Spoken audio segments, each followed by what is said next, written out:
근데 어머님 눈치 없으세요? 제 집에서 언제 나가실래요? 그게 무슨 소리니? 평생 같이 살기로 약속했잖니?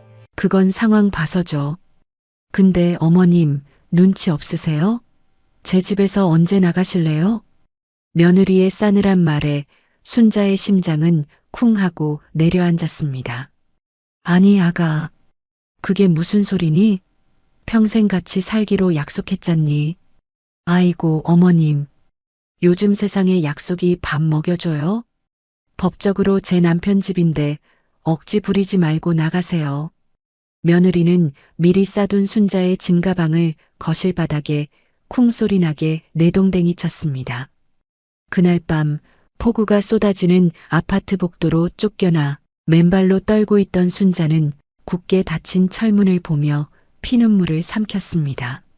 내 집, 내 인생, 그리고 내 존엄까지 짓밟은 너희들을 절대 용서하지 않겠노라고. 가장 믿었던 가족에게 버림받은 날, 한 맺힌 복수의 서막이 오릅니다. 여러분들은 지금 어느 곳에서 이 영상을 보고 계시나요? 영상을 시청하기 전 구독과 좋아요 눌러주시면 오늘 하루도 당신에게 행운이 가득할 거예요. 오늘의 사연 시작합니다.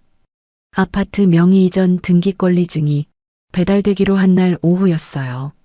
순자는 저녁장을 보러 시장에 나갔습니다. 집에 남은 며느리 지은이는 순자가 나가자마자 안방으로 들어갔죠. 지은이는 장롱문을 활짝 열고 순자의 옷이며 귀중품을 닥치는 대로 꺼내기 시작했습니다. 손놀림이 아주 빨랐습니다. 마치 오랫동안 기다려온 순간인 것처럼 거침이 없었죠. 지은이는 순자의 짐을 큰 여행용 가방 2개에 쑤셔 넣었습니다. 가방 지퍼가 터질 듯이 빵빵해졌어요. 지은이는 끙끙거리며 가방을 베란다 창고 깊숙한 곳에 숨겼습니다. 순자의 눈에 띄지 않게 잡동사니로 가방을 덮어두는 것도 잊지 않았죠. 지은이는 거실로 나와 어딘가로 전화를 걸었습니다. 목소리가 아주 차분하고 냉정했죠. 네, 원장님. 저 최지은이에요. 예정대로 오늘 진행할게요. 어머니가 눈치채지 못하게 저녁 식사 시간에 맞춰서 픽업 차량 보내주세요. 네, 남자 직원분들 꼭 같이 오셔야 해요. 어머니가 힘이 세서 버티실 수도 있거든요. 전화를 끊은 지은이는 입가에 비릿한 미소를 지었습니다. 잠시 후 순자가 양손 가득 장바구니를 들고 현관문을 열고 들어왔습니다. 순자의 얼굴에는 웃음꽃이 활짝 피어 있었죠. 아무것도 모르는 순자는 며느리 지은이를 보며 밝게 말했습니다. 아가, 나왔다. 오늘 우리 민우 앞으로 집 등기 나오는 날이잖니? 세상에 내 아들 이름으로 된 집이라니 꿈만 같다. 그래서 내가 시장에서 제일 좋은 2+1으로 끊어왔어. 오늘 저녁에 갈비찜 아주 맛있게 해줄게. 지은이는 시어머니의 들뜬 목소리가 거슬렸지만 억지로 입꼬리를 올리며 대답했습니다. 어머, 어머님 고생하셨네요. 얼른 씻고 나오세요. 제가 고기 손질은 좀 거둘게요. 순자는 콧노래를 흥얼거리며 부엌으로 들어갔습니다. 평생 안 입고 안 먹으며 모은 돈으로 산 아파트였습니다. 그 아파트를 아들 명의로 넘겨주었지만 순자는 조금도 아깝지 않았습니다. 아들 내외가 평생 모시고 살겠다고 굳게 약속했기 때문이었습니다. 순자는 정성스럽게 핏물을 빼고 양념을 재웠습니다. 집안 가득 달콤하고 고소한 갈비찜 냄새가 퍼져나갔습니다. 해질 무렵이 되자 초인종이 울렸습니다. 지은이가 기다렸다는 듯이 현관으로 뛰어나갔습니다. 등기소에서 온 우편 배달원이었습니다. 지은이는 떨리는 손으로 두툼한 봉투를 받아들었습니다.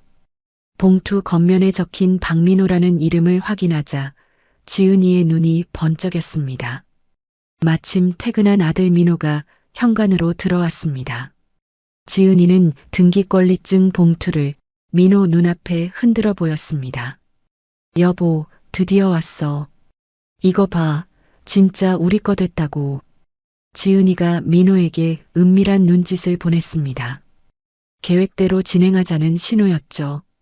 민호는 부엌에서 앞치마를 두르고 나오는 순자의 시선을 피했습니다. 이마에 식은땀이 송골송골 맺혔습니다. 민호가 머뭇거리자 지은이는 민호의 옆구리를 팔꿈치로 쿡 찔렀습니다. 그리고 작게 속삭였습니다. 정신 차려. 준비한 대로 해. 당신 가장이잖아. 순자는 아들을 보자마자 달려와 손을 잡았습니다. 아이고, 우리 아들 왔어? 오늘 진짜 고생 많았다. 얼른 손 씻고 와라. 엄마가 갈비찜 기가 막히게 해놨다. 세 식구가 식탁에 앉았습니다. 김이 모락모락 나는 갈비찜이 식탁 가운데 놓였어요. 순자는 아들 밥 위에 고기 한 점을 올려주며 흐뭇하게 바라보았습니다. 하지만 민호는 밥을 깨작거릴 뿐 잘 먹지 못했습니다. 지은이는 갈비찜을 입에 넣고 몇 번 씹더니 젓가락을 탁 내려놓았습니다. 접시 부딪히는 소리가 날카롭게 울렸죠. 순자가 깜짝 놀라 며느리를 쳐다보았습니다. 왜 그러니? 입에 안 맞니? 지은이가 차가운 표정으로 말했어요. 어머님, 음식이 너무 짜요. 나이 드시더니 간을 잘 못 맞추시나 봐요. 저희 건강 생각해서라도 이렇게 짜게 드시면 안 되는데. 순자는 당황해서 안절부절 못했습니다. 어머, 그러니? 내가 늙어서 입맛이 변했나 보다. 다음부터는 싱겁게 할게. 미안하다, 아가. 지은이는 물을 한 모금 마시더니 식탁 밑에 숨겨뒀던 누런 서류 봉투를 꺼냈습니다. 그리고 식탁 위에 툭 던지듯 올려놓았습니다. 어머님, 이제 집 명의도 정리됐으니 솔직하게 말씀드릴게요. 저희도 이제 진지하게 이야기할 때가 된 것 같아요. 순자는 불안한 눈빛으로 서류 봉투를 바라보았습니다. 이게 뭐니? 지은이가 봉투에서 종이 몇 장을 꺼내 순자 앞으로 밀었습니다. 화려한 색깔의 팜플렛과 견적서였습니다. 가장 큰 글씨로 행복요양원 입소 안내문이라고 적혀 있었습니다. 순자의 가슴이 철렁 내려앉았습니다. 요양원? 이게 다 무슨 소리니? 지은이는 또박또박한 말투로 설명했습니다. 저희도 이제 아이 가질 계획이 있어요. 아이 키우려면 방도 필요하고 환경도 중요하잖아요. 그리고 어머님도 요즘 깜빡깜빡 하시는데 전문 요양원에서 케어받으시는 게 훨씬 좋아요. 지금 아파트 1층에 요양원 픽업 차량이 대기하고 있어요. 짐은 제가 다 싸뒀으니까 몸만 내려가시면 돼요. 순자는 손이 부들부들 떨렸습니다. 믿기지 않는 말들이 며느리의 입에서 쏟아져 나왔습니다. 순자는 옆에 앉은 아들 민호의 옷자락을 꽉 잡았습니다. 민호야, 이게 대체 무슨 날벼락이니? 내 집 놔두고 내가 왜 요양원에 가야 해? 네가 말 좀 해봐라. 평생 엄마 모시고 살겠다고 약속했잖아. 이 집 명에 넘겨주면 죽을 때까지 효도하겠다고 내 입으로 그랬잖아. 민호는 엄마의 손을 슬그머니 뿌리쳤습니다. 그리고 아내 지은이의 눈치를 보며 고개를 돌려버렸습니다. 민호가 기어 들어가는 목소리로 말했습니다. 엄마, 그냥 지은이 말대로 하세요. 거기 시설 좋대요. 밥도 잘 나오고. 아들의 배신에 순자는 숨이 턱 막혔습니다. 눈물이 왈칵 쏟아졌습니다. 너희들이 어떻게 나한테 이럴 수가 있니? 내가 너를 어떻게 키웠는데? 순자가 울먹이자 지은이는 팔짱을 끼고 비웃듯이 말했습니다. 약속이요? 그건 상황 봐서 지키는 거죠. 근데 어머님, 정말 눈치 없으세요? 제 집에서 언제 나가실래요? 순자는 멍하니 며느리를 올려다보았습니다. 제 집이라는 말이 비수처럼 가슴에 꽂혔습니다. 지은이는 자리에서 일어나 베란다 쪽으로 성큼성큼 걸어갔습니다. 창고 문을 열더니 낮에 몰래 싸두었던 가방 2개를 질질 끌고 나왔습니다. 그리고 거실 바닥으로 쿵 소리 나게 내던졌습니다. 자, 짐 여기다 있어요. 좋은 말로 할 때 나가세요. 그제야 순자는 깨달았습니다. 이 모든 것이 치밀하게 계획된 덫이었다는 것을요. 등기 권리증이 도착하기만을 기다렸다가 자신을 내쫓으려 했던 것입니다. 순자는 억울함에 가슴을 치며 소리쳤습니다. 못 간다. 나는 절대 못 간다. 이 집은 내 집이야. 내 돈으로 산 내 집이라고. 순자는 현관 신발장 기둥을 2팔로 껴안고 바닥에 주저앉았습니다. 지은이가 순자의 팔을 강제로 잡아 끌었습니다. 아, 정말 곱게 나가시라니까요. 여보, 뭐해? 당신도 거들어. 민호는 엉거주춤 일어나서 어쩔 줄 몰라 했습니다. 지은이는 혼자서 끙끙거리며 순자를 현관 밖으로 밀어내려 했습니다. 순자는 필사적으로 버텼습니다. 이건 알아. 이 도둑년아. 사람 살려. 누가 좀 도와주세요. 순자의 비명소리가 복도로 울려 퍼졌습니다. 그러자 옆집 문이 열리고 이웃들이 하나둘 고개를 내밀었습니다. 사람들이 수군거리는 소리가 들렸습니다. 어머, 저 집 무슨 일 있나 봐. 며느리가 시어머니 쫓아내나 본데? 지은이는 사람들의 시선이 쏠리자 얼굴이 붉어졌습니다. 창피함에 화가 머리끝까지 났습니다. 지은이는 있는 힘껏 순자의 등을 떠밀었습니다. 아, 남새스럽게 진짜. 시끄러우니까 일단 나가요. 순자는 며느리의 힘에 밀려 현관 밖으로 튕겨나갔습니다. 맨발로 차가운 복도 바닥에 엎어졌습니다. 지은이는 순자의 짐가방 2개를 밖으로 휙 던져버렸습니다. 그리고 순자를 내려다보며 싸늘하게 말했습니다. 여기서 딱 기다리고 계세요. 도망가면 경찰에 실종 신고해서라도 찾아낼 거니까. 쾅! 육중한 철문이 닫혔습니다. 안쪽에서 도어락 잠기는 소리가 들렸습니다. 순자는 멍하니 닫힌 문을 바라보았습니다. 신발도 신지 못한 발이 차가운 냉기에 떨렸습니다. 그때 문 안쪽에서 지은이가 어딘가로 전화하는 소리가 들렸습니다. 네, 원장님. 지금 바로 올라오라고 하세요. 어머니가 난동을 피워서 밖에 내놨거든요. 직원분들이 강제로라도 차에 태우셔야 할 것 같아요. 순자는 온몸에 소름이 돋았습니다. 이대로 있으면 꼼짝없이 요양원 직원들에게 붙잡혀 감금될 것이 뻔했습니다. 한번 들어가면 죽어서야 나올 수 있다는 그곳으로 끌려갈 수는 없었습니다. 공포가 분노를 집어삼켰습니다. 순자는 떨리는 손으로 짐가방 손잡이를 잡았습니다. 엘리베이터 쪽을 보니 숫자가 올라오고 있었습니다. 요양원 직원들이 타고 있는 것이 분명했습니다. 순자는 신발도 신지 못한 채 짐가방을 끌고 비상구 계단 쪽으로 뛰었습니다. 흑, 흑, 입에서 터져나오는 울음을 손으로 틀어막았습니다. 맨발에 닿는 시멘트 바닥이 얼음장처럼 차가웠지만 아픔을 느낄 새도 없었습니다. 순자는 죽기 살기로 계단을 내려왔습니다. 1층 로비에 도착하자 입구 쪽에 서 있는 건장한 남자 2명이 보였어요. 사설 구급차 직원들이었습니다. 순자는 그들의 눈을 피해 뒷문으로 향했어요. 다행히 뒷문은 열려 있었죠. 순자는 짐가방을 들고 어둠 속으로 몸을 던졌습니다. 밖에는 장대비가 쏟아지고 있었습니다.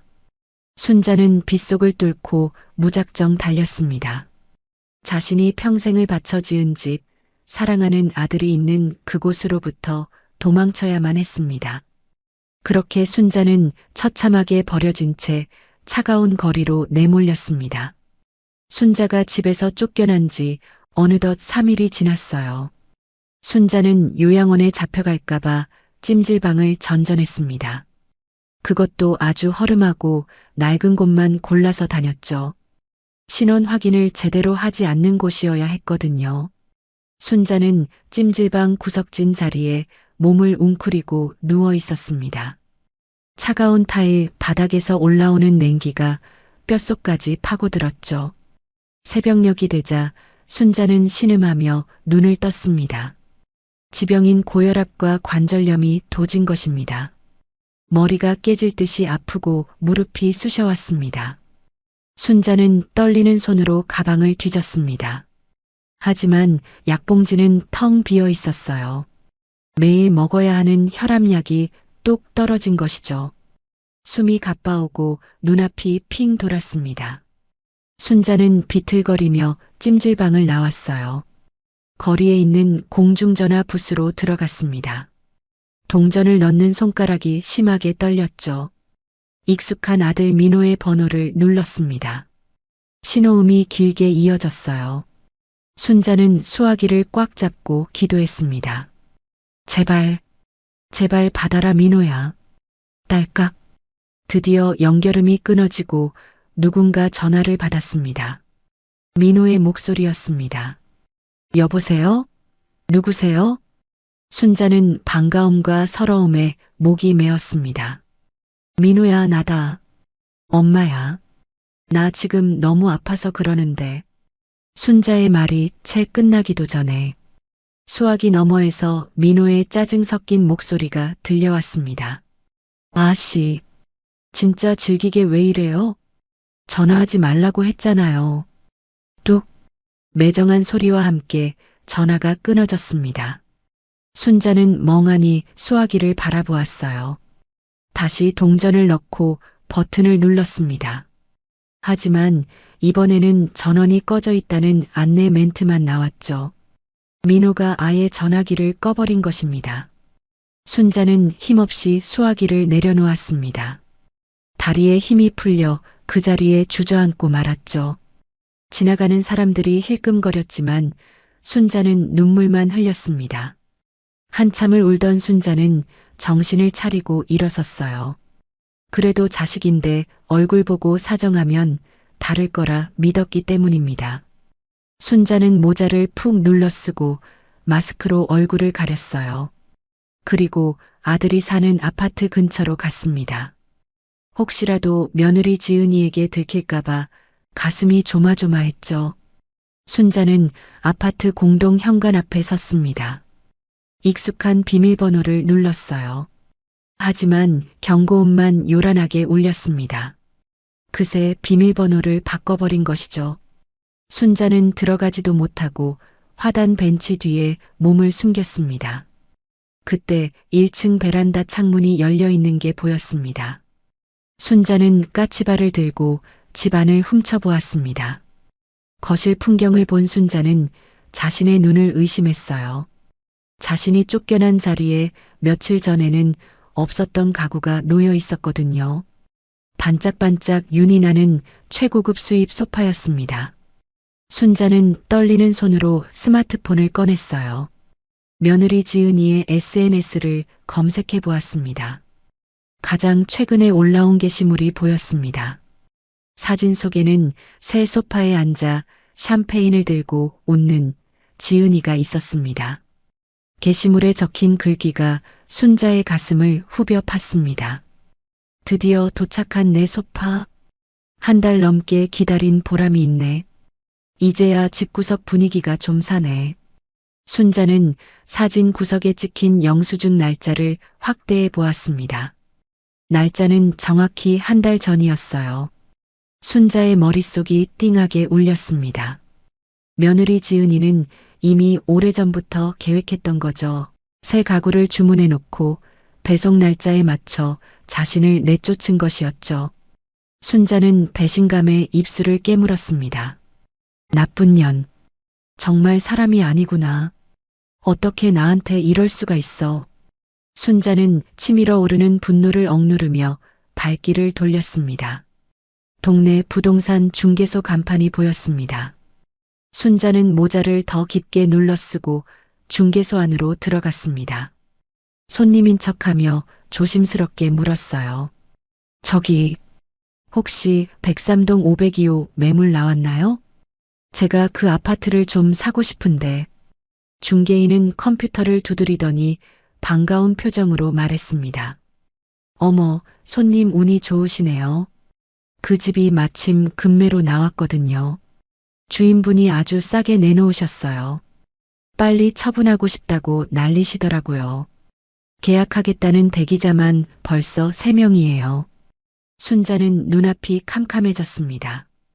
평생 허리띠 졸라매며 장만했던 집이었습니다. 자신의 노후 자금이자 전 재산인 그 집이 날아가게 생긴 겁니다. 그것도 헐값에요. 순자는 다리에 힘이 풀려 중개소 바닥에 주저앉았습니다. 중개인이 깜짝 놀라 달려왔습니다. 어머, 손님, 괜찮으세요? 순자는 비틀거리며 중개소를 빠져나왔어요. 가슴이 답답해서 숨을 쉴 수가 없었습니다. 정처 없이 걷다 보니 예전에 장사하던 시장통 입구였어요. 그때 누군가 순자의 어깨를 툭 쳤습니다. 생선 가게를 하는 김 씨였죠. 김 씨는 순자의 초라한 행색을 보고 깜짝 놀랐습니다. 아니, 순자 언니 아니야? 몰골이 이게 뭐야? 무슨 일 있어? 순자는 차마 쫓겨났다는 말을 할 수 없었습니다.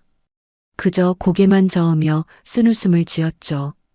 김 씨는 주위를 두리번거리더니 순자를 구석으로 끌고 갔습니다. 그리고 목소리를 낮춰 속삭였습니다. 언니, 소문 들었어? 민호 걔 요즘 난리도 아니라더라. 순자는 깜짝 놀라 김 씨의 손을 잡았습니다. 민호가? 우리 민호가 왜? 김 씨는 혀를 차며 말했습니다. 코인인가 뭔가 투자를 했다가 쫄딱 망했대. 그래서 여기저기 돈 빌리고 다니다가 사채까지 썼다는 소문이 파다해. 사채업자들이 회사까지 찾아오고 난리도 아니래. 순자는 그제야 모든 퍼즐이 맞춰지는 것 같았습니다. 아들 내외가 왜 그렇게 서둘러 집 명의를 요구했는지 알게 된 거죠. 사채 빚을 갚으려고 엄마의 집을 팔아치우려 했던 것입니다. 순자는 가슴을 치며 통곡했습니다. 아이고, 내 팔자야. 자식놈이 빚쟁이의 며느리는 사기꾼이라니. 김 씨는 안타까워하며 주머니에서 꼬깃꼬깃한 10,000원짜리 2장을 꺼냈습니다. 그리고 순자의 손에 쥐어주었습니다. 언니, 국밥이라도 한 그릇 사 먹어. 사람이 왜 이렇게 말랐어? 순자는 고맙다는 말도 제대로 못하고 시장을 도망치듯 빠져나왔습니다. 너무나 창피하고 비참했습니다. 밤이 깊어지자 배가 고파왔습니다. 두통은 점점 더 심해졌습니다. 순자는 편의점으로 들어갔습니다. 두통약 하나를 집어들고 계산대로 갔습니다. 지갑에 남아있는 체크카드를 내밀었습니다.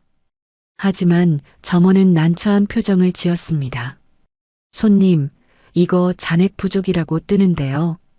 다른 카드 없으세요? 순자는 얼굴이 화끈거렸습니다. 전 재산을 아들에게 넘겨주면서 통장에 있던 현금까지 싹 다 줬기 때문이죠. 순자는 약을 도로 내려놓고 편의점을 나왔습니다. 차가운 밤바람이 옷깃을 파고들었어요. 몸도 마음도 한계에 다다랐죠. 순자는 떨리는 손으로 스마트폰을 꺼냈습니다.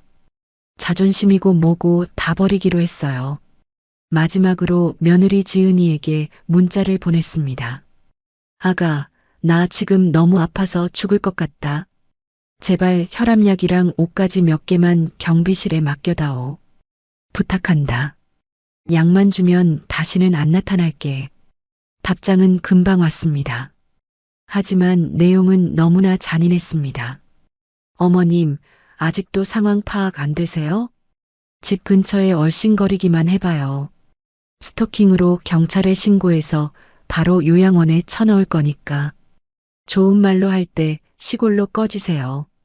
순자는 문자를 읽고 또 읽었습니다. 손에서 힘이 빠져 전화기를 떨어뜨릴 뻔했죠. 더 이상 도움을 청할 곳이 없었습니다. 차라리 죽는 게 낫겠다는 생각이 들었어요. 순자는 멍하니 거리를 걸었습니다. 어디로 가야 할지도 모른 채 발길이 닿는 대로 걸었어요. 눈앞이 흐릿해지고 다리가 천근만근 무거워졌습니다. 그때 전봇대에 붙은 포스터 하나가 눈에 들어왔어요. 찢어지고 낡은 포스터였죠. 무료 법률 상담. 억울한 사연을 들어드립니다. 순자는 지푸라기라도 잡는 심정으로 포스터를 바라보았습니다. 법이라면 뭔가 방법이 있지 않을까 하는 생각이 스쳤습니다. 순자는 비틀거리며 포스터에 적힌 주소를 찾아갔어요. 오래된 건물 앞에 도착했을 때였습니다.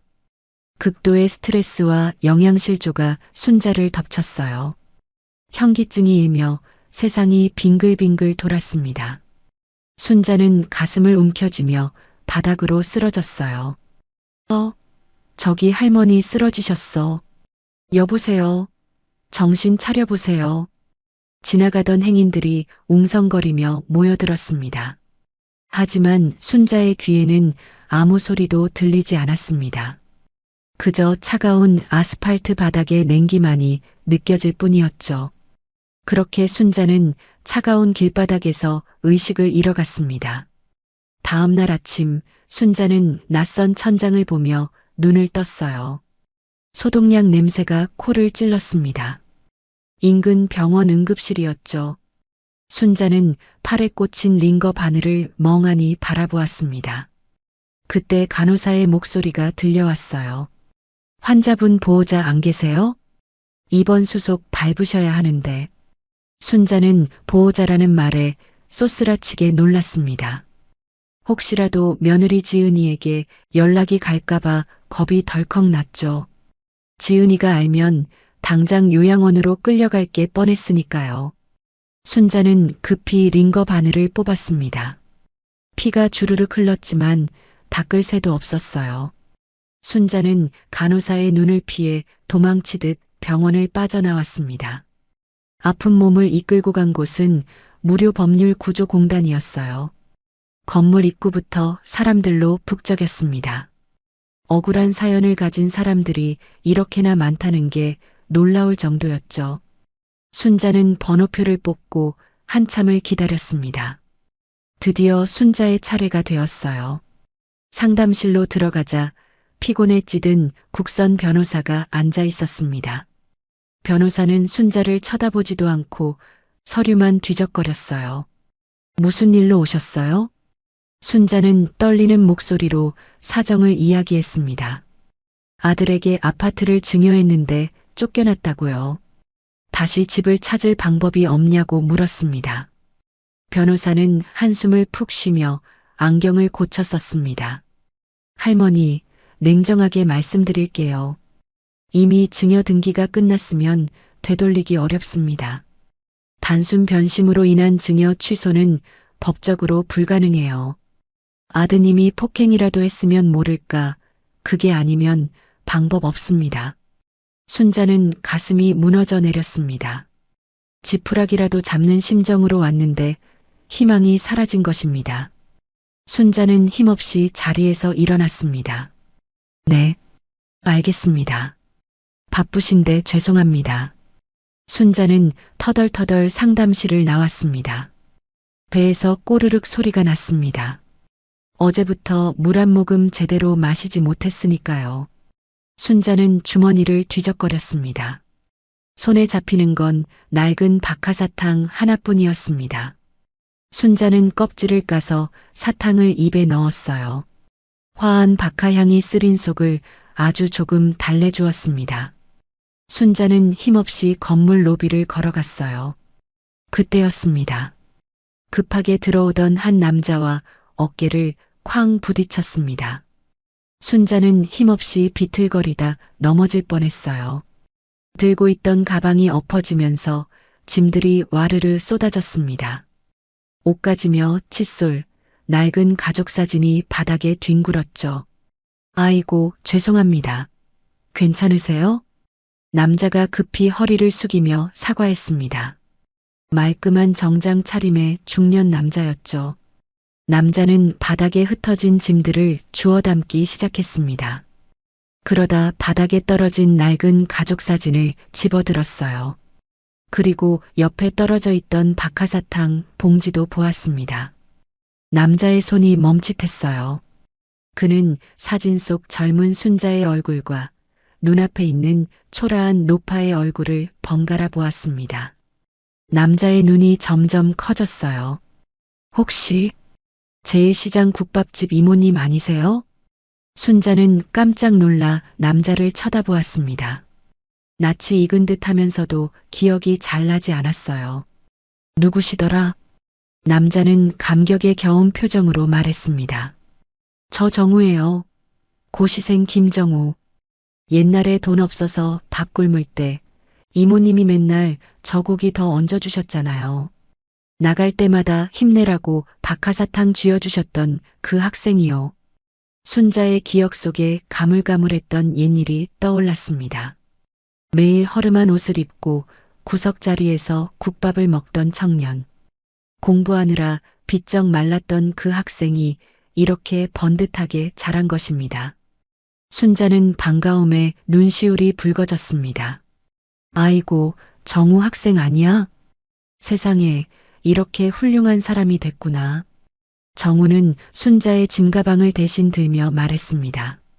이모님, 여긴 어쩐 일이세요? 일단 제 사무실로 가시죠. 여기서 이러지 마시고요.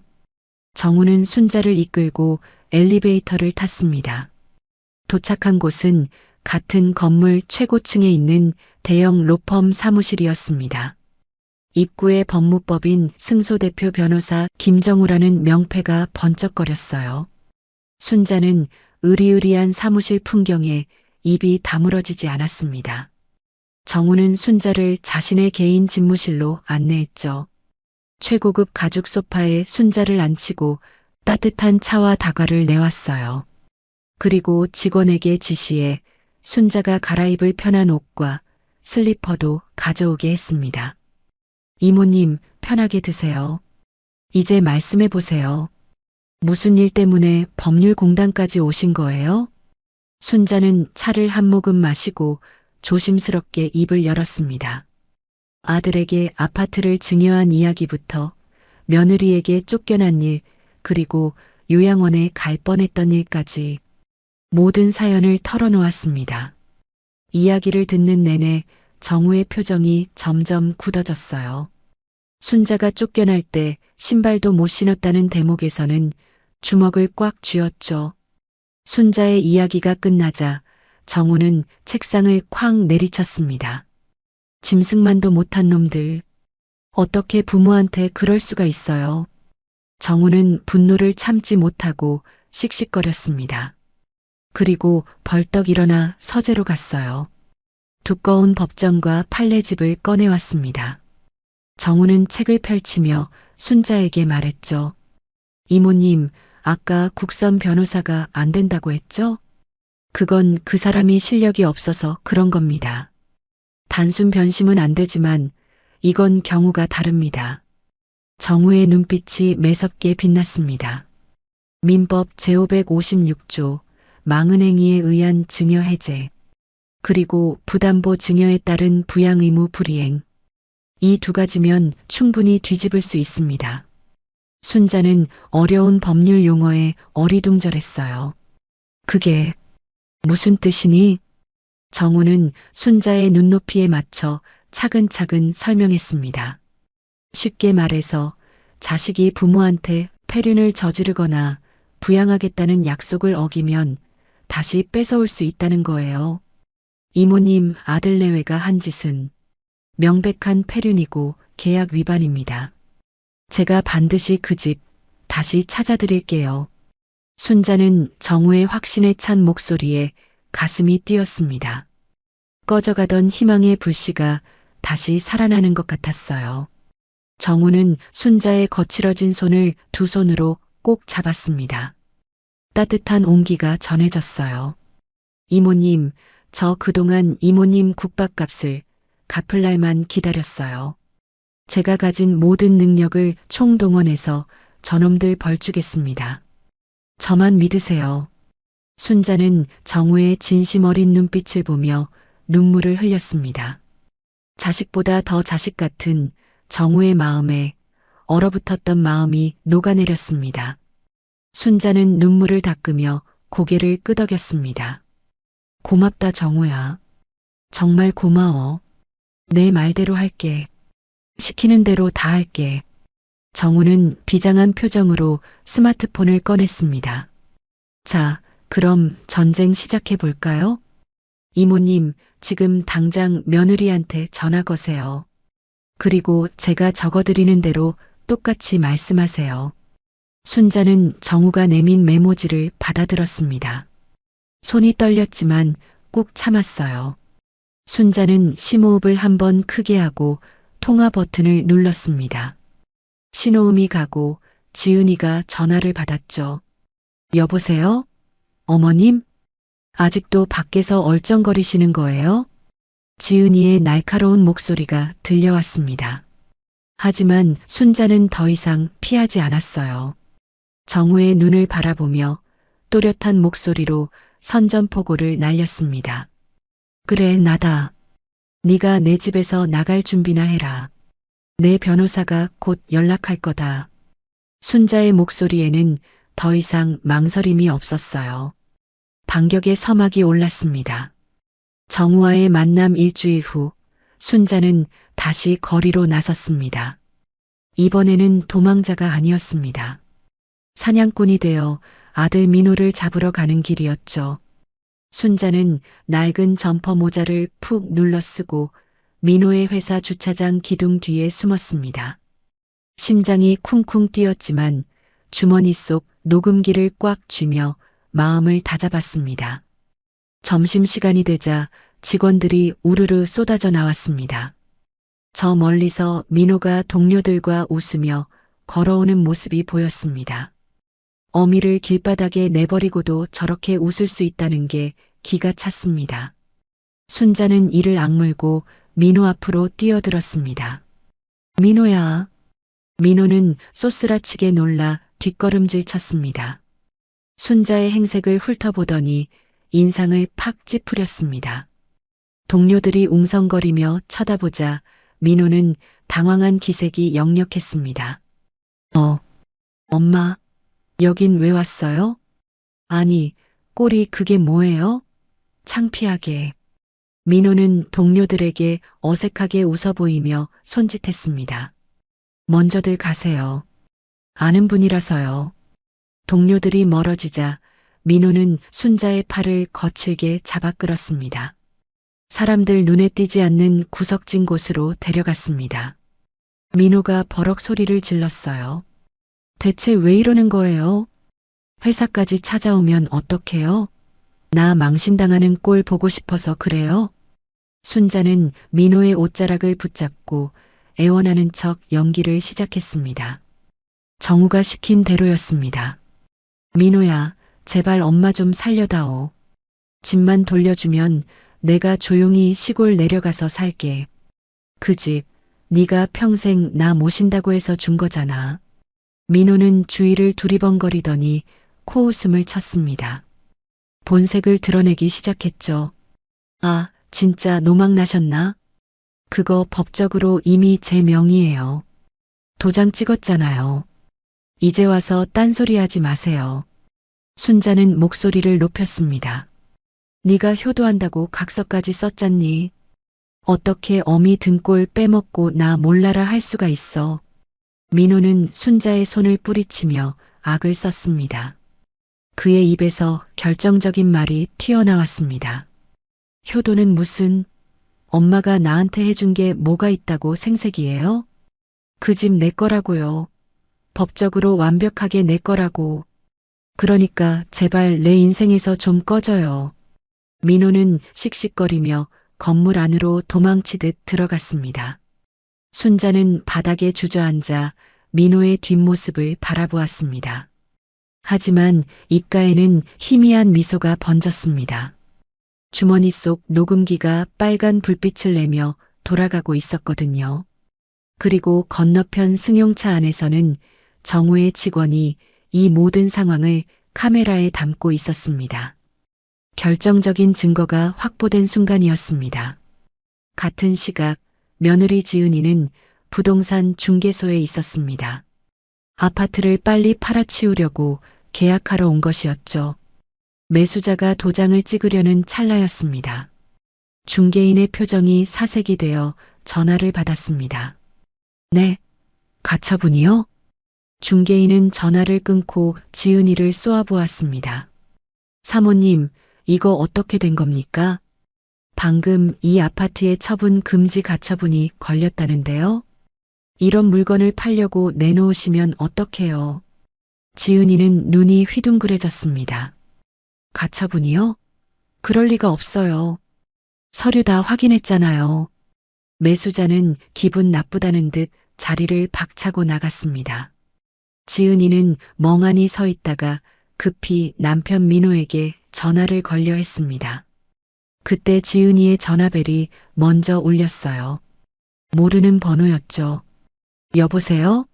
누구세요? 수화기 너머에서 차분하고 낮은 남자의 목소리가 들려왔습니다. 안녕하십니까?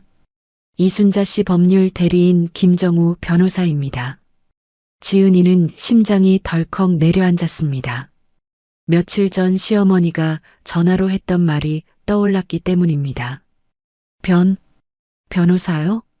어머님이 변호사를 샀다고요? 정우는 사무적인 말투로 용건을 말했습니다. 귀하가 무단으로 점거 중인 의뢰인의 자택에 방문할 예정입니다. 의뢰인의 필수 약품과 개인 물품을 수거해야 하거든요. 지은이는 어이가 없어서 소리쳤습니다. 웃기지 마세요. 거기가 왜 어머님 집이에요? 우리 남편 집이지. 그리고 문 못 열어주니까 꿈도 꾸지 마세요. 정우는 예상했다는 듯 여유롭게 대꾸했습니다. 거부하시면 곤란합니다. 타인의 물건을 돌려주지 않고 점유하면 횡령죄가 성립될 수 있거든요. 정그러시다면 경찰 대동하고 강제로 문 따고 들어가겠습니다. 동네방네 경찰차 깔리고 망신당하고 싶으시면 거절하시죠. 지은이는 입술을 파르르 떨었습니다. 동네 사람들 시선이 제일 무서운 지은이에게는 치명적인 협박이었습니다. 지은이는 이를 갈며 대답했습니다. 알았어요. 오면 될 거 아니에요. 몇 시간 뒤 순자는 정우와 함께 아파트 앞에 섰습니다.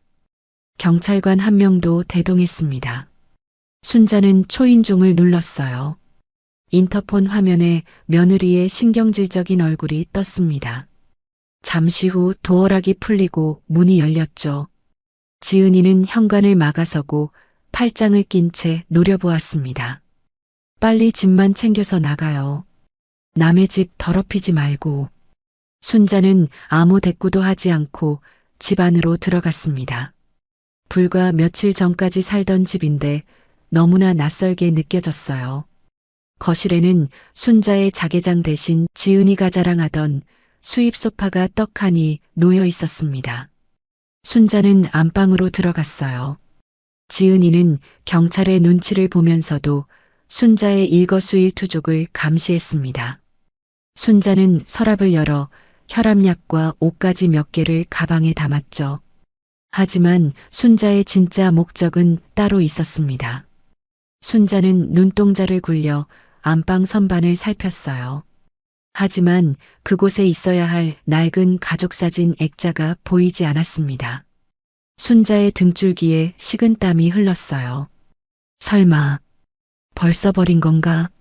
순자는 애써 태어난 척하며 거실로 나왔습니다. 그리고 현관 신발장 옆을 곁눈질로 보았어요. 그곳에는 지은이가 버리려고 쌓아둔 폐지함과 잡동사니 바구니가 있었습니다. 순자는 허리를 숙여 바구니를 뒤적거렸어요. 지은이가 짜증스러운 목소리로 쏘아붙였습니다. 아니, 쓰레기통은 왜 뒤져요? 빨리 안 나가고 뭐 하시는 거예요? 순자의 손끝에 딱딱한 것이 닿았습니다. 유리가 금이 간 낡은 액자였습니다. 먼지가 뽀얗게 앉아 있었죠. 순자는 액자를 꺼내 들고 먼지를 털어냈습니다. 이거 내 물건이니 내가 가져가마. 지은이는 코웃음을 쳤습니다. 하, 참나. 다 깨진 액자가 뭐 그리 대단하다고. 가져가세요. 어차피 버리려던 거니까. 순자는 액자를 소중하게 가방에 넣었어요. 지은이는 꿈에도 몰랐을 겁니다. 그 낡은 액자 뒷면 판 사이에 순자의 운명을 바꿀 효도 각서가 숨겨져 있다는 사실을요. 순자는 짐가방을 챙겨 현관을 나섰습니다. 뒤에서 지은이가 소금이라도 뿌릴 기세로 문을 쾅 닫았어요. 순자는 아파트 1층으로 내려왔습니다. 경비실 앞을 지나가는데 익숙한 얼굴이 보였어요. 순자가 쫓겨나던 날 밤 맨발로 떨던 순자를 목격했던 경비원 김 씨였습니다. 순자는 김 씨에게 다가갔어요. 김 반장님. 경비원 김 씨는 말끔해진 순자를 보고 깜짝 놀랐습니다. 아니, 할머니, 괜찮으세요? 그날 밤에 비 맞고 가셔서 얼마나 걱정했는데요. 순자는 김 씨의 손을 잡고 눈물로 호소했습니다. 김 반장님, 부탁이 하나 있어요.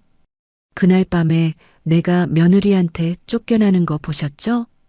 그거 진술서 한 장만 써주시면 안 될까요? 내가 억울해서 그래요. 제발 도와주세요.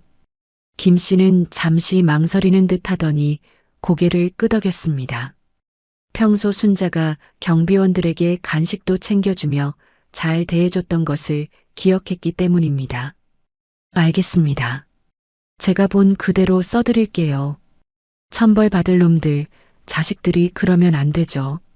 모든 퍼즐이 맞춰졌습니다.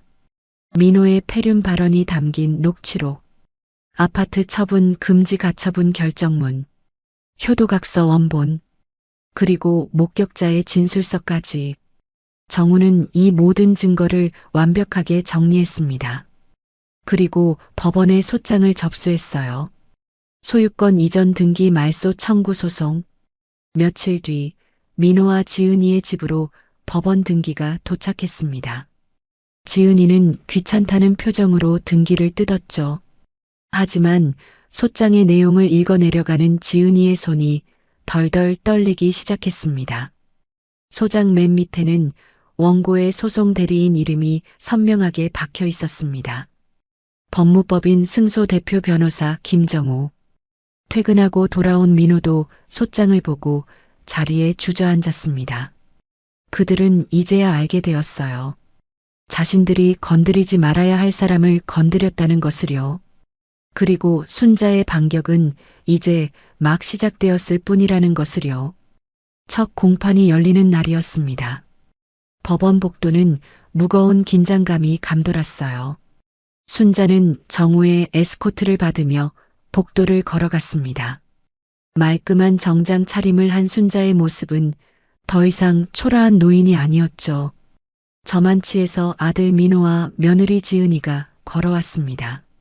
지은이는 명품 가방을 팔에 끼고 또각또각 구두 소리를 내며 다가왔어요.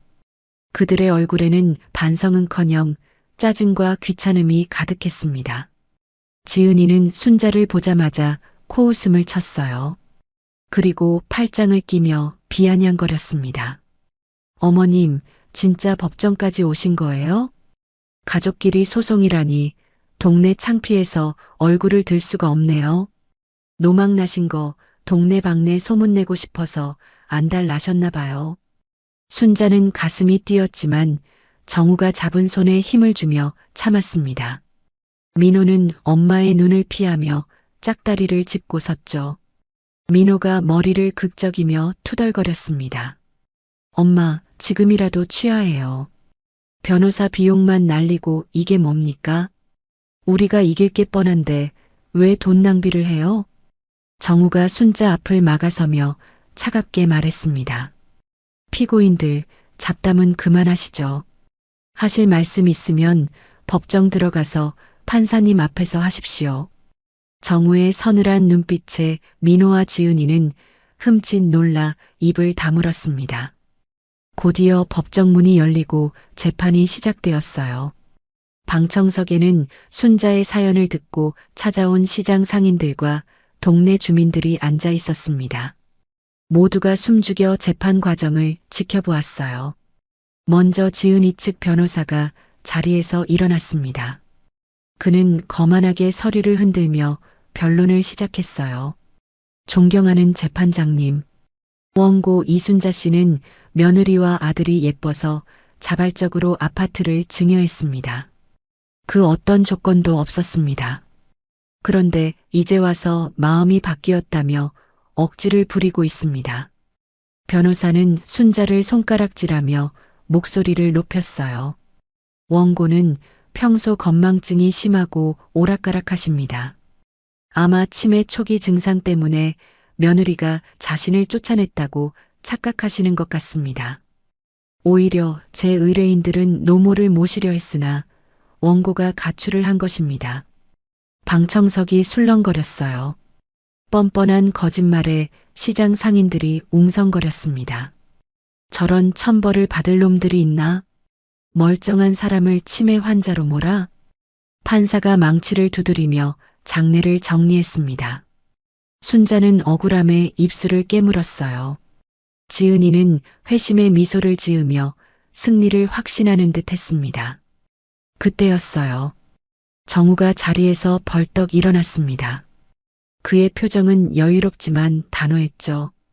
재판장님, 피고 측 주장은 명백한 거짓입니다. 여기 결정적인 반박 증거를 제출합니다. 정우는 준비해온 USB를 법원 서기에게 넘겼습니다. 법정 스피커에서 치직거리는 소리가 나더니 곧 선명한 목소리가 흘러나왔어요. 민호의 목소리였습니다. 효도는 무슨, 엄마가 나한테 해준 게 뭐가 있다고 생색이에요? 그 집 내 거라고요. 법적으로 완벽하게 내 거라고. 그러니까 제발 내 인생에서 좀 꺼져요. 민호의 패륜적인 발언이 법정 가득 울려 퍼졌습니다. 쩌렁쩌렁한 아들의 목소리에 순자는 고개를 숙이고 눈물을 훔쳤어요. 민호는 사색이 되어 어쩔 줄 몰라 했습니다. 지은이도 당황하여 남편을 노려보았죠. 판사의 미간이 깊게 찌푸려졌습니다. 판사는 피고석에 앉은 민호를 날카롭게 쳐다보았어요. 정우는 멈추지 않고 곧바로 다음 증거를 제시했습니다. 다음은 사건 당일 아파트 CCTV 영상입니다. 법정 정면에 있는 대형 스크린에 영상이 재생되었어요. 비가 억수같이 쏟아지는 밤이었습니다. 아파트 현관문이 열리고 순자가 짐짝처럼 밖으로 내동댕이 쳐지는 장면이었습니다. 신발도 신지 못한 맨발이었죠. 며느리 지은이가 삿대질을 하며 순자를 밀치는 모습이 선명하게 찍혀 있었습니다. 순자가 바닥에 주저앉아 우는 모습이 클로즈업 되자 방청석 여기저기서 탄식과 야유가 터져 나왔습니다. 아이고 세상에. 저게 사람이야? 짐승이지. 어떻게 시어머니를 저렇게 내다버려? 지은이의 얼굴이 하얗게 질렸어요. 자신이 했던 짓이 만천하에 공개되자 부끄러움보다는 공포가 밀려왔습니다. 판사는 영상을 보는 내내 굳은 표정으로 무언가를 열심히 적었어요. 분위기가 완전히 순자 쪽으로 넘어왔습니다. 궁지에 몰린 지은이가 갑자기 자리에서 벌떡 일어났습니다. 그리고 옆에 앉은 남편 민호를 가리키며 소리쳤어요. 판사님, 저는 억울해요. 이거 다 제 남편이 시킨 거예요. 남편이 엄마 모시기 싫다고 요양원에 보내자고 먼저 그랬단 말이에요. 저는 남편이 하자는 대로 했을 뿐이에요. 민호가 깜짝 놀라 아내를 쳐다보았습니다. 믿었던 아내의 배신에 입이 떡 벌어졌어요. 민호도 질세라 자리에서 일어나 소리쳤습니다. 야, 너 그게 무슨 소리야? 네가 먼저 계획 짰잖아.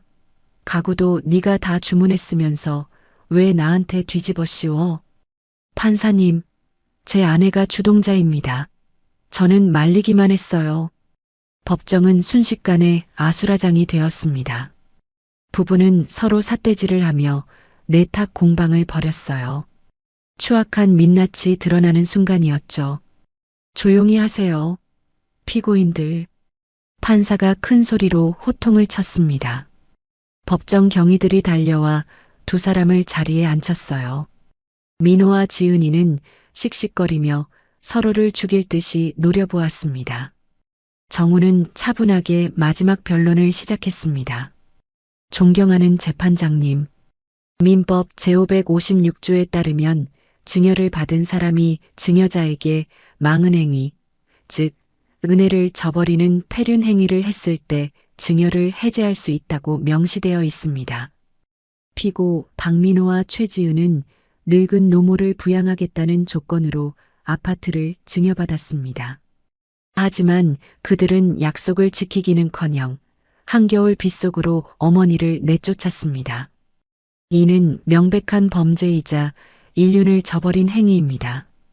따라서 원고 이순자 씨의 아파트 증여 계약은 원천 무효가 되어야 마땅합니다.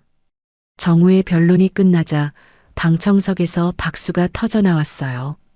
판사는 잠시 서류를 검토하더니 판결문을 낭독하기 시작했습니다. 법정 안에 침묵이 흘렀어요. 순자는 두 손을 모으고 간절히 기도했습니다. 주문. 피고 박민호는 원고 이순자에게 별지 목록 기재 부동산에 관하여 증여 계약 해제를 원인으로 한 소유권 이전 등기 말소 절차를 이행하라. 판사의 단호한 목소리가 울려 퍼졌습니다. 순자의 승리였어요. 판사는 덧붙여 말했습니다. 피고들의 행위는 자식으로서의 도리를 저버린 매우 악질적인 행태입니다. 원고가 겪었을 정신적 고통을 감안하여 위자료 지급도 함께 명령합니다. 땅, 땅, 땅. 판결봉 소리가 3번 울렸습니다. 그 소리는 마치 순자의 억울함을 씻어주는 천둥 소리 같았습니다. 지은이는 그 자리에 주저앉아 대성통곡했어요. 안 돼. 내 집이야. 내 집이라고. 민호는 넋이 나간 표정으로 허공만 응시했습니다. 모든 것이 끝났다는 것을 직감한 것이죠. 순자는 다리에 힘이 풀려 휘청거렸습니다.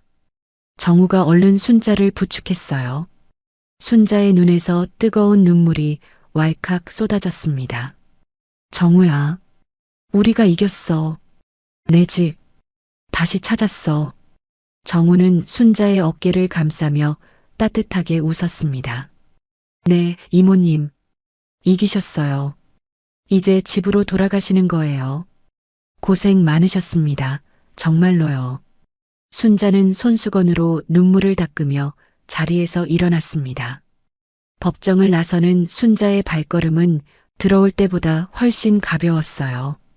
뒤에서는 서로 머리채를 잡고 싸우는 민호와 지은이의 고함 소리가 들려왔지만 순자는 뒤도 돌아보지 않았습니다.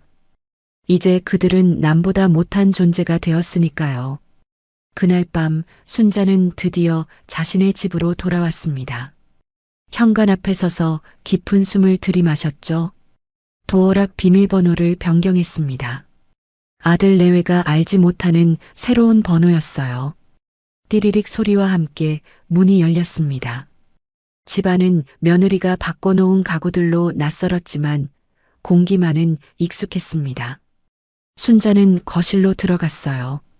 베란다 구석에 처박혀 있던 낡은 자개장을 발견했습니다. 며느리가 버리려고 내놓은 것이었죠. 순자는 자개장을 어루만지며 속삭였습니다. 미안하다. 주인 잘못 만나서 고생했지? 이제 아무데도 안 갈게. 순자는 텅 빈 거실 한가운데 앉았습니다. 창밖으로 도시의 야경이 보였어요. 며칠 전만 해도 저 차가운 거리에서 떨고 있었는데 이제는 따뜻한 내 집에 있습니다. 순자는 안도감에 긴장이 풀려서 깊은 잠이 쏟아졌습니다. 오랜만에 다리를 쭉 뻗고 편안하게 잠들 수 있을 것 같았어요. 그렇게 순자는 잃어버렸던 자신의 삶을 그리고 집을 되찾았습니다. 하지만 이것이 끝이 아니었죠.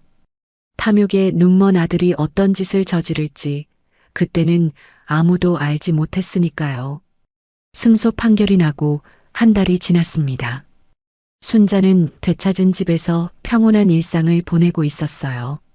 아침에 일어나 베란다 텃밭에 물을 주고 저녁이면 따뜻한 밥을 지어 먹었죠.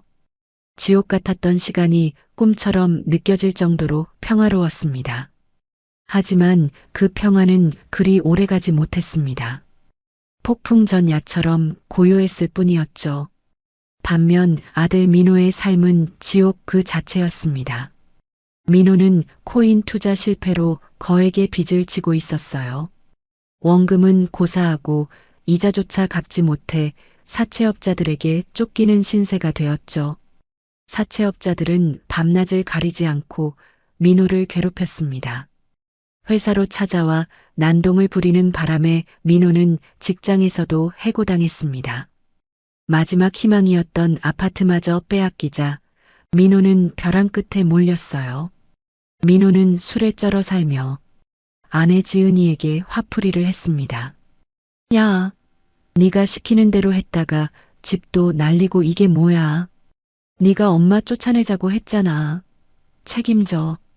지은이도 가만히 있지 않았습니다. 웃기지 마. 당신이 무능력해서 뺏긴 거잖아. 나도 이제 지긋지긋해. 빚쟁이들 피해 다니는 것도 못 해먹겠다고. 지은이는 짐가방을 쌌습니다. 그리고 민호가 말릴 새도 없이 친정으로 도망쳐 버렸어요. 텅 빈 집에 덩그러니 남겨진 건 민호와 7살 배기 아들 지훈이 뿐이었습니다. 민호는 억장이 무너졌어요. 모든 것이 엄마인 순자 탓인 것만 같았습니다. 엄마가 소송만 안 걸었어도 집만 팔았어도 빚을 갚고 떵떵거리며 살 수 있었을 테니까요. 민호의 눈에 광기가 서렸습니다. 그래, 이대로는 못 죽어. 내 집이야. 죽어도 그 집에서 죽을 거야. 늦은 밤이었습니다. 순자는 거실에서 TV를 보고 있었어요. 그때 밖에서 쾅쾅거리는 소리가 들렸습니다. 누군가 현관문을 부서져라 발로 차고 있었습니다. 순자는 깜짝 놀라 인터폰 화면을 확인했어요. 화면 속에는 술에 만취한 민호가 서 있었습니다. 그리고 그 옆에는 겁에 질린 손주 지훈이가 울고 있었죠. 민호는 핏발선 눈으로 고래고래 소리를 질렀습니다. 문 열어. 당장 문 열라고. 이거 내 집이야. 내 집 내놔. 순자는 가슴이 철렁 내려앉았습니다. 손주가 있다는 사실에 문을 열어줄까 고민했지만 민호의 상태가 너무 위험해 보였습니다. 순자는 인터폰 수화기를 들었습니다. 민호야, 너 왜 이러니? 애 놀라잖아. 술 깨고 내일 다시 와라. 돌아가. 민호는 인터폰에 대고 악을 썼습니다. 돌아가긴 어딜 돌아가. 갈 데도 없어. 지은이 그년도 도망갔다고. 엄마 때문에 내 인생 다 망했어. 책임져. 복도에서 고성방가가 이어지자 이웃 주민들이 하나둘 나왔습니다. 하지만 민호는 아랑곳하지 않았어요. 오히려 품에서 무언가를 꺼내 들었습니다. 커다란 플라스틱 통이었죠. 뚜껑을 열자 매캐한 냄새가 진동했습니다. 휘발유였어요. 민호는 휘발유를 현관문과 복도 바닥에 마구 뿌려댔습니다. 다 죽어. 나 혼자는 안 죽어. 문 안 열면 확 불질러 버릴 거야. 지독한 기름 냄새가 집안까지 스며들었습니다. 순자는 공포에 질려 손을 떨었어요. 이웃 사람들은 비명을 지르며 대피했습니다. 불이야. 저 사람이 불 지르려고 해요. 빨리 신고해. 119 불러. 아파트 단지 전체가 발칵 뒤집혔습니다. 잠시 후 요란한 사이렌 소리가 들려왔어요. 소방차와 경찰차가 아파트 단지로 들어왔습니다. 소방관들은 만일의 사태에 대비해 아파트 화단에 에어매트를 깔았습니다. 경찰 특공대가 계단을 타고 올라와 복도를 포위했어요. 경찰이 확성기로 민호를 설득했습니다. 박민호 씨, 진정하세요. 라이터 내려놓고 대화로 합시다. 아이가 위험합니다. 하지만 민호는 들은 척도 하지 않았습니다.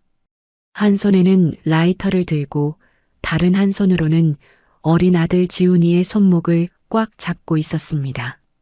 지훈이는 엉엉 울며 아빠에게 매달렸어요. 아빠 무서워. 집에 가자. 냄새나. 목 아파. 민호는 아들을 거칠게 흔들었습니다. 조용히 해. 우린 갈 데도 없어. 할머니가 문 안 열어주면 우리 여기서 죽는 거야. 순자는 인터폰으로 그 모습을 지켜보며 피가 마르는 것 같았습니다. 손주 지훈이가 기침을 하며 괴로워하고 있었어요. 휘발유에서 나오는 독한 유증기 때문이었습니다. 순자는 울먹이며 소리쳤어요. 민호야, 제발 그만해. 애가 무슨 죄가 있다고 그래. 지훈이만 놔줘. 그럼 문 열어줄게. 민호는 비릿하게 웃었습니다. 싫어.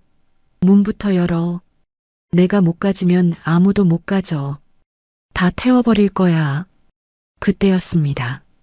경찰 저지선을 뚫고 험상궂은 남자들이 나타났습니다. 민호에게 돈을 빌려준 사채업자들이었죠. 그들은 민호가 죽어버리면 돈을 못 받을까봐 달려온 것이었죠. 하지만 사채업자들은 상황 파악을 못하고 민호를 자극했어요. 야, 박민호, 너 쉬하지 말고 돈이나 갚아. 죽으려거든 돈은 갚고 죽어.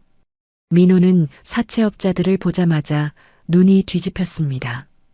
극도의 공포와 분노가 폭발했죠. 그래, 너희들 잘 만났다. 다 같이 죽자.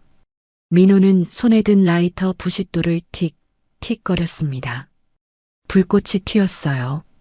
밀폐된 복도에 유증기가 가득 찬 상황이었습니다. 불이 붙는 순간 대형 폭발이 일어날 것은 불 보듯 뻔했습니다. 경찰들이 다급하게 소리쳤어요. 안 돼. 멈춰. 진정해. 쏘지 마. 순자는 더 이상 지체할 수 없었습니다. 이대로 있다가는 눈앞에서 손주가 죽는 꼴을 보게 될 판이었죠. 순자는 정우에게 전화를 걸었습니다. 손이 너무 떨려 번호를 2번이나 틀렸어요. 여보세요? 정우야. 지금 당장 경찰들 보고 들어오라고 해. 내가 나갈게. 문 열게. 정우는 다급하게 말렸습니다. 이모님, 위험해요. 문 열면 폭발할 수도 있어요. 하지만 순자의 귀에는 지훈이의 기침 소리밖에 들리지 않았습니다. 인터폰 화면 속 지훈이는 이미 유증기에 취해 눈이 풀려 있었습니다. 비틀거리던 지훈이가 바닥으로 털썩 쓰러졌습니다. 민호는 라이터 불을 켜려고 안간힘을 쓰고 있었습니다. 다행히 바람 때문인지 손이 떨려서인지 불이 쉽게 붙지 않았습니다. 하지만 언제 불길이 치솟을지 모르는 일촉즉발의 상황이었습니다. 순자는 결심했어요.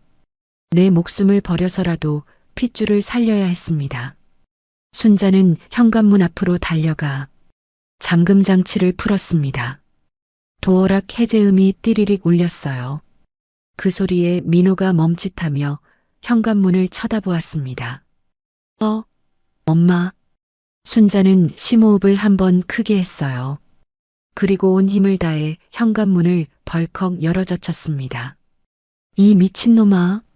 순자는 문이 열리는 반동을 이용해 밖으로 뛰쳐나갔어요. 그리고 멍하니 서 있는 민호의 가슴팍을 잇는 힘껏 밀쳤습니다.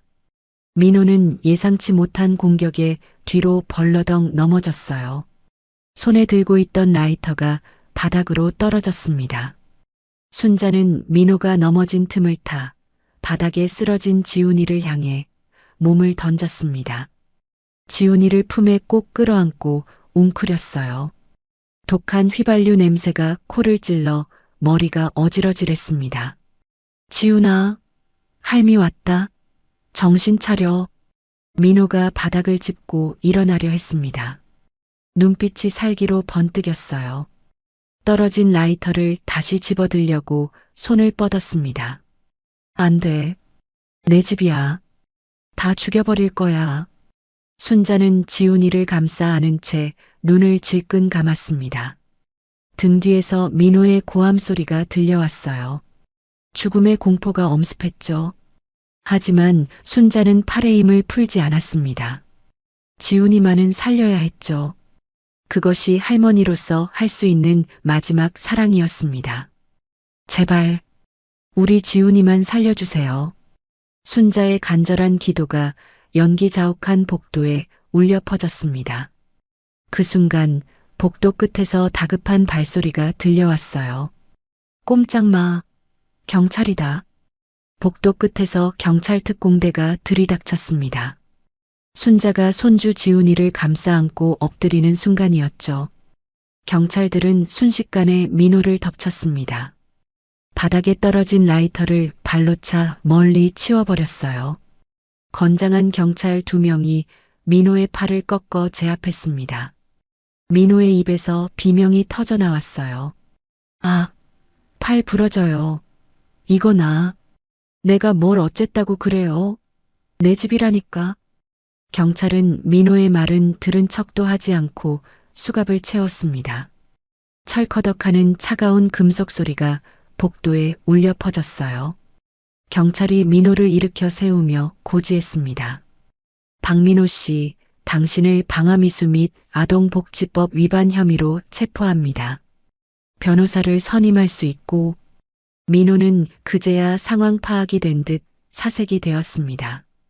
방화범으로 몰려 감옥에 갈 처지가 되자 덜덜 떨기 시작했죠. 민호가 고개를 돌려 순자를 찾았습니다. 순자는 바닥에 쓰러진 지훈이를 안고 등을 토닥이고 있었습니다. 민호가 울먹이며 소리쳤습니다. 엄마 나 좀 살려줘요. 나 감옥 가기 싫어. 합의해줘요. 네. 엄마 아들이잖아. 하나뿐인 아들이잖아. 순자는 지훈이의 귀를 막아주며 천천히 몸을 일으켰습니다. 그리고 차갑게 식은 눈으로 아들을 내려다보았어요. 예전에 그 인자하던 어머니의 모습은 온데간데 없었습니다. 순자는 경찰을 보며 단호하게 말했습니다. 법대로 해주세요. 아주 엄하게 처벌해주세요.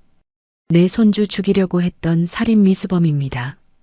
민호는 충격에 입을 다물지 못했습니다. 설마 엄마가 자신을 버릴 것이라고는 상상도 못했기 때문입니다. 경찰들이 민호를 질질 끌고 갔어요. 민호는 바닥에 발을 질질 끌며 발악했습니다. 엄마, 어떻게 나한테 이럴 수가 있어. 이거 놓으라고. 그때였습니다. 구석에서 상황을 지켜보던 사채업자들이 순자 앞을 막아섰습니다. 험상궂은 얼굴에 문신이 가득한 남자들이었어요. 그중 우두머리처럼 보이는 남자가 껌을 짝짝 씹으며 말했습니다. 어이 할머니, 아들내미 감옥 가는 건 가는 거고 돈은 갚으셔야지. 아들이 빌린 돈 엄마가 대신 갚는 게 도리 아니야? 사채업자들은 위협적인 표정으로 순자를 둘러쌌습니다. 순자는 겁이 났지만 지훈이를 꼭 껴안고 물러서지 않았어요. 그때 엘리베이터 문이 열리고 정우가 뛰어왔습니다. 정우는 숨을 헐떡이며 순자와 사채업자들 사이를 가로막았습니다. 그리고 품에서 서류 봉투를 꺼내 사채업자 면전에 들이밀었어요. 당신들 지금 뭐 하는 겁니까? 이분은 법적으로 변제 의무가 없는 제3자입니다. 당장 물러나지 않으면 협박죄까지 추가하겠습니다. 사채업자 우두머리가 코웃음을 쳤습니다. 변호사 나부랭이가 어디서 큰 소리야? 우린 차용증도 다 있어. 법대로 해도 돈 받아낼 수 있다고. 정우는 차가운 미소를 지으며 스마트폰을 꺼냈습니다. 그리고 녹음 파일 하나를 재생했습니다. 야, 박민호. 죽으려거든 돈은 갚고 죽어.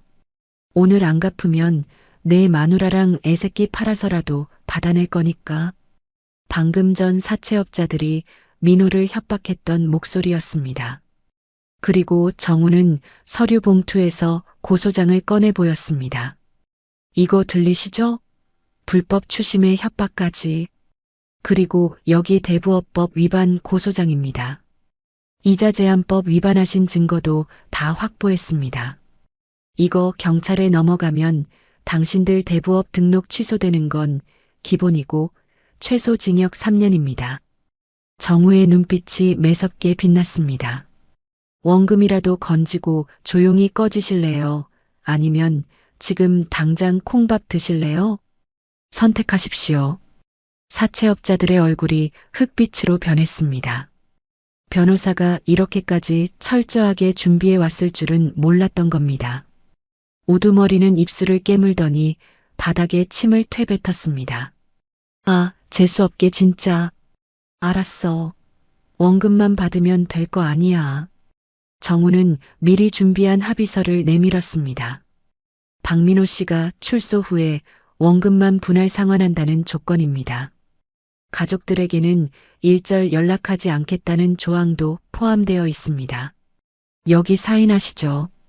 사채업자들은 씩씩거리며 합의서에 서명했습니다. 그리고 꽁무니를 빼고 도망치듯 사라졌어요. 순자는 그제야 다리에 힘이 풀려 주저앉았습니다. 정우가 얼른 순자를 부축했어요. 이모님 괜찮으세요? 지훈이는요? 다친 데 없나요? 지훈이는 순자의 품에서 오들오들 떨고 있었습니다. 순자는 지훈이의 머리를 쓰다듬으며 눈물을 흘렸어요. 우리 강아지. 할미가 미안해. 많이 무서웠지? 이제 괜찮아. 며칠 뒤 순자는 구치소로 향했습니다. 민호를 면회하기 위해서였죠.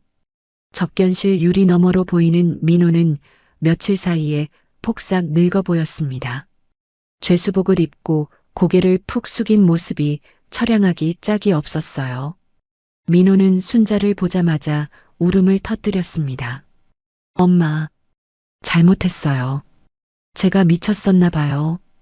용서해 주세요. 여기서 좀 꺼내주세요. 네.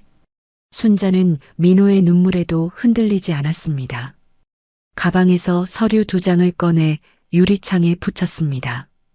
채무 이행각서와 친권 포기 각서였죠. 민호야, 잘 들어라. 사채 빚은 네가 나와서 몸으로 떼어 갚아라. 나는 단돈 10원 한 장도 대신 갚아줄 생각 없다. 그리고 이거 사인해라. 민호는 눈을 찌푸리며 서류를 읽었습니다. 지훈이에 대한 친권을 포기하고 순자를 후견인으로 지정하는 것에 동의한다는 내용이었습니다. 민호가 펄쩍 뛰었습니다. 친권 포기라뇨? 지훈이는 제 아들이에요. 절대 못해요. 순자는 차가운 표정으로 말했습니다. 내 아들을 죽이려고 했던 놈이 아비 자격이 있니? 네가 사인 안 하면 나는 탄원서는커녕 엄벌 탄원서를 낼 거다. 그럼 너는 감옥에서 10년은 썩게 될 거야.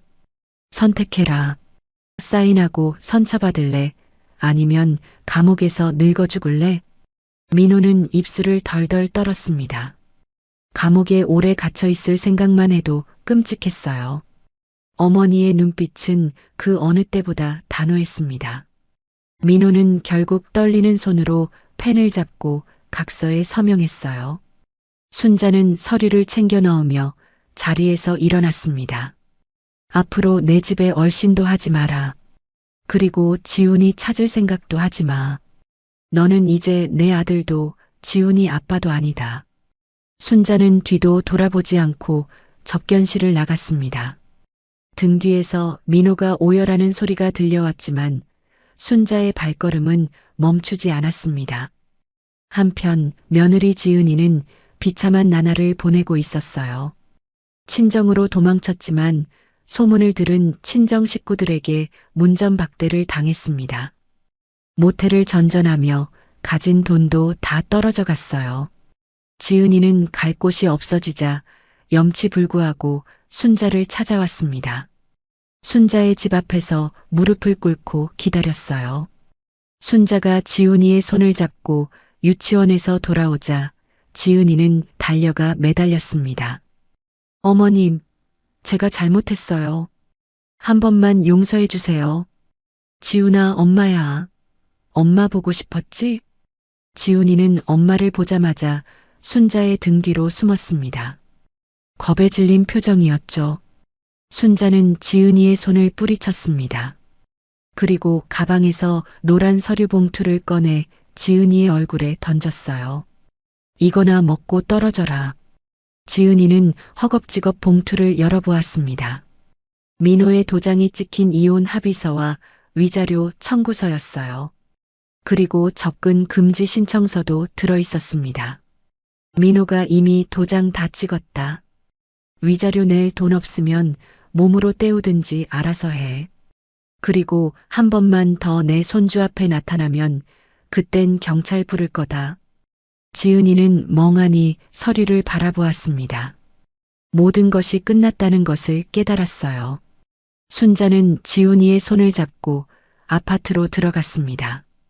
지은이는 닫힌 문을 보며 땅을 치고 후회했지만 이미 엎질러진 물이었죠. 법원은 민호의 아동학대와 방임 사실을 인정했습니다. 그리고 순자의 청구대로 민호와 지은이의 친권을 박탈했습니다. 순자는 지은이의 정식 성년 후견인이 되었어요. 이제 법적으로도 완벽하게 지은이를 지킬 수 있게 된 것입니다. 순자는 집안 대청소를 시작했어요. 민호와 지은이가 쓰던 가구며 옷가지들을 모두 꺼냈습니다. 그리고 폐기물 업체 트럭이 와서 짐들을 실어갔어요. 아들과 며느리의 흔적이 말끔하게 사라졌습니다. 텅 빈 거실에 따뜻한 햇살이 비쳤어요. 순자는 걸레질을 멈추고 허리를 폈습니다. 구석에 쭈그리고 앉아있던 지훈이가 순자에게 다가왔어요. 할머니.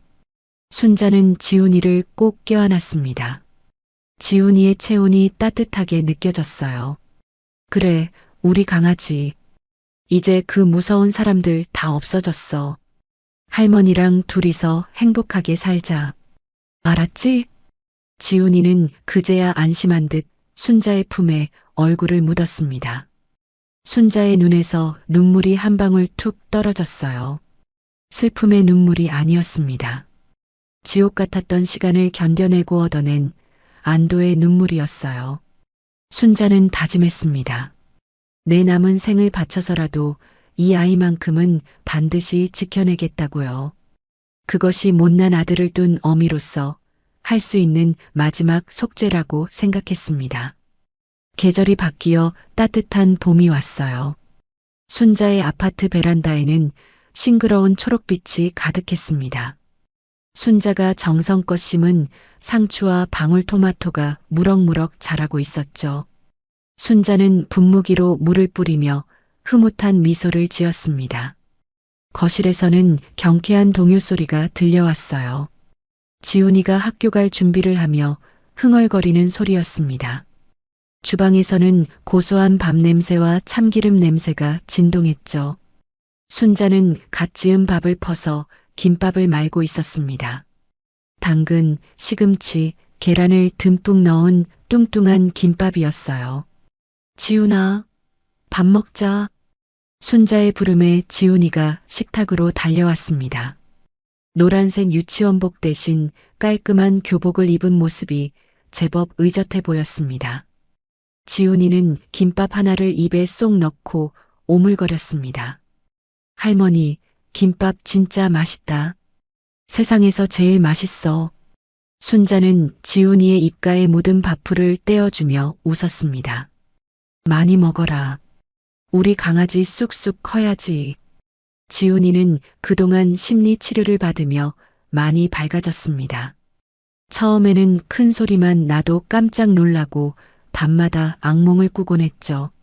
하지만 순자의 정성어린 보살핌 덕분에 마음의 상처가 조금씩 아물어가고 있었죠.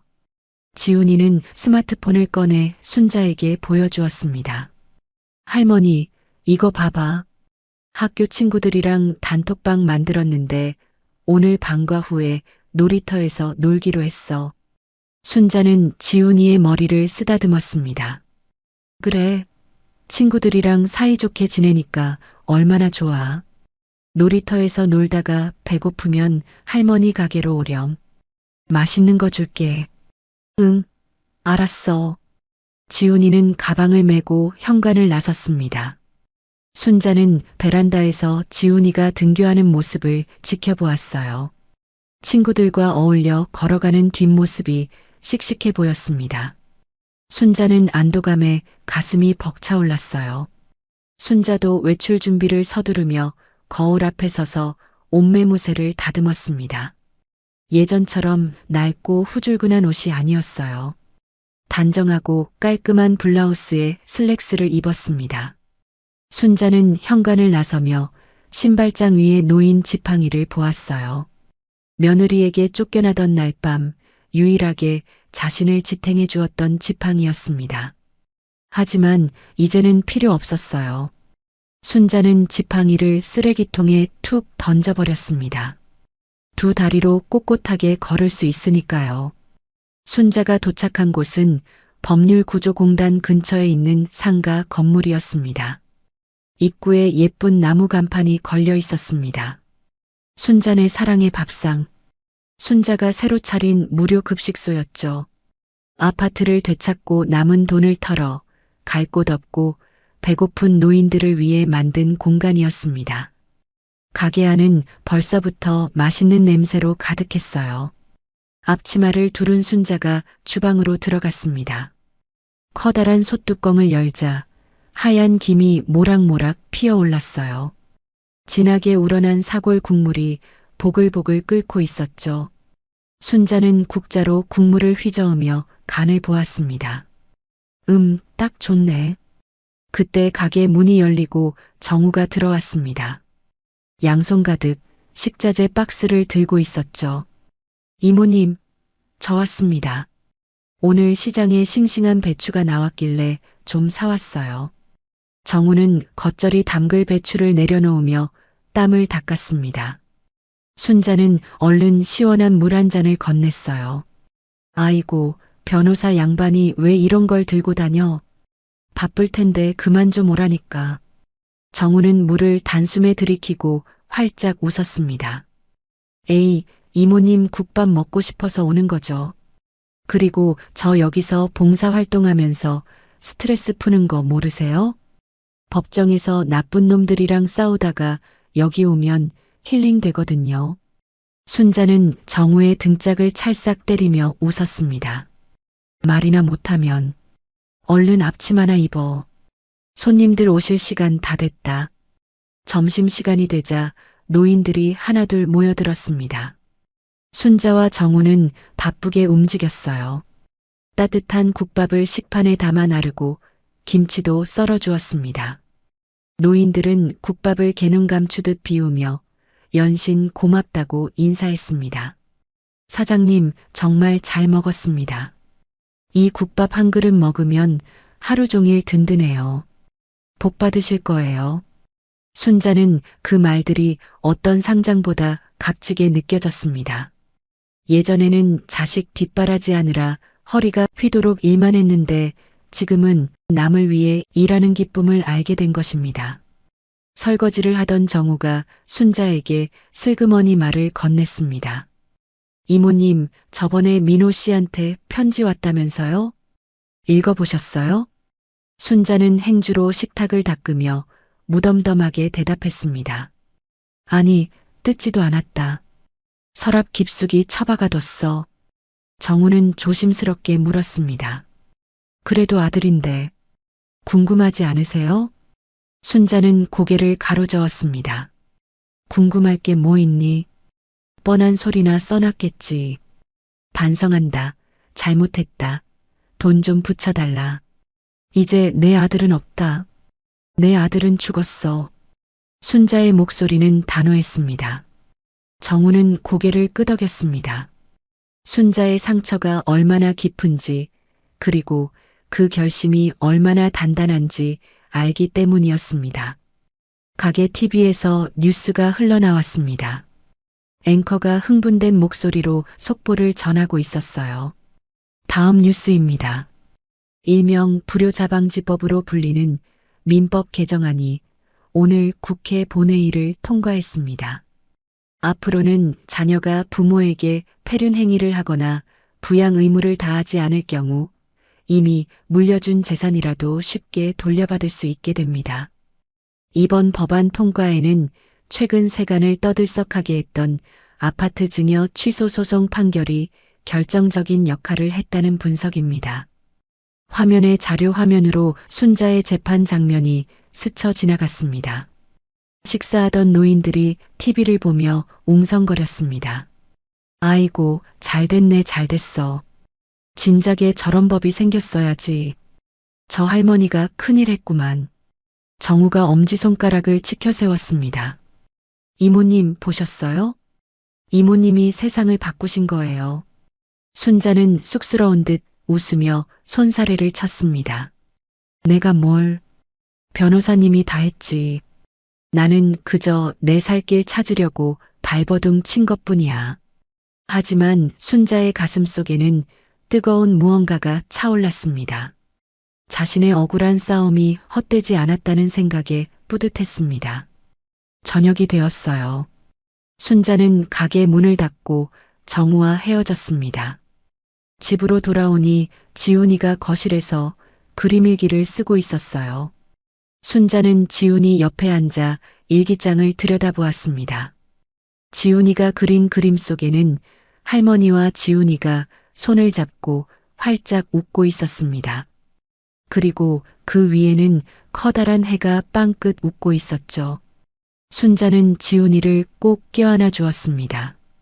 우리 강아지 그림도 잘 그리네. 오늘 저녁은 뭐 먹을까? 생선 구워줄까? 응, 고등어. 순자는 주방으로 가서 저녁을 준비했습니다. 노릇노릇하게 구워진 고등어와 김이 모락모락 나는 쌀밥. 소박하지만 정성이 가득 담긴 밥상이 차려졌습니다. 순자와 지훈이는 마주 앉아 밥을 먹었어요. 도란도란 이야기를 나누는 두 사람의 웃음소리가 집안을 가득 채웠습니다. 식사를 마친 순자는 거실 벽을 바라보았어요. 그곳에는 예전에 아들 내외와 찍었던 가족 사진이 걸려있던 자국이 희미하게 남아 있었습니다. 순자는 서랍에서 액자 하나를 꺼냈어요. 며칠 전 지훈이와 함께 찍은 사진이었죠. 순자는 못자국 위에 새 액자를 걸었습니다. 사진 속 두 사람의 미소가 거실을 환하게 비추는 것 같았습니다. 순자는 베란다로 나가 밤하늘에 둥실 떠 있는 보름달을 보았습니다. 달빛이 아파트 단지를 은은하게 감싸고 있었죠. 순자는 난간을 잡고 도시의 야경을 내려다보았습니다. 되돌아보니 그동안 정말 많은 일들이 있었죠. 믿었던 가족에게 버림받고 차가운 길바닥을 헤매고 죽음의 문턱까지 갔었습니다. 하지만 포기하지 않았기에 지금 이 자리에 서 있을 수 있었죠. 순자는 깊은 숨을 들이마셨습니다. 차가운 밤 공기가 시원하게 가슴을 채웠어요. 그래, 이순자. 고생했다. 정말 잘 버텼다. 순자는 혼잣말을 하며 자신의 어깨를 토닥였습니다. 그리고 밤하늘을 향해 당당하게 말했어요. 인생, 지금부터 시작이야. 이제 누구의 엄마도 누구의 시어머니도 아니야. 나는 그냥 나 이순자야. 순자의 눈빛은 그 어느 때보다 맑고 단단하게 빛났습니다. 그녀의 굽지 않은 당당한 등이 달빛을 받아 길게 그림자를 드리웠습니다. 밤하늘에 떠있는 둥근 보름달이 순자의 평온한 미소를 환하게 비추고 있었죠. 마치 고단했던 그녀의 지난 삶을 위로하고 앞으로 펼쳐질 새로운 인생을 축복해주는 것만 같았습니다. 어디선가 불어온 시원한 밤바람이 순자의 옷깃을 스치고 지나갔습니다. 순자는 그 바람을 깊이 들이마시며 다시 한번 활짝 웃었어요. 그녀의 밤은 더 이상 춥지도 외롭지도 않았습니다. 믿었던 자식에게 버림받고 차가운 빗속을 헤매던 순자의 긴 이야기가 막을 내렸어요. 한때는 모든 것을 잃고 절망뿐이었지만 그녀는 결코 주저앉지 않았습니다. 당당하게 맞서 싸워 자신의 존엄을 되찾았고 소중한 손주를 지켜냈으며 이제는 따뜻한 밥 한 끼로 이웃에게 사랑을 전하는 새로운 인생을 살고 있습니다. 인생, 지금부터 시작이야. 밤하늘의 환한 보름달을 바라보며 던진 순자의 마지막 한마디가 가슴 깊이 남습니다. 때로는 가장 가까운 사람에게 상처받기도 하지만 그 아픔을 딛고 일어설 때 우리는 더 단단해진다는 것을 순자는 보여주었습니다. 혹시 지금 힘겨운 시간을 보내고 계신 분이 있다면 순자처럼 다시 한번 용기를 내보시는 건 어떨까요? 어둠이 깊을수록 새벽은 더 가까이 와 있으니까요. 이야기를 끝까지 들어주신 분이 계시다면 잘 들었다고 댓글 하나만 남겨주세요. 사연TV는 오늘 하루도 여러분의 마음에 사랑과 행복이 가득하길 바랍니다. 감사합니다.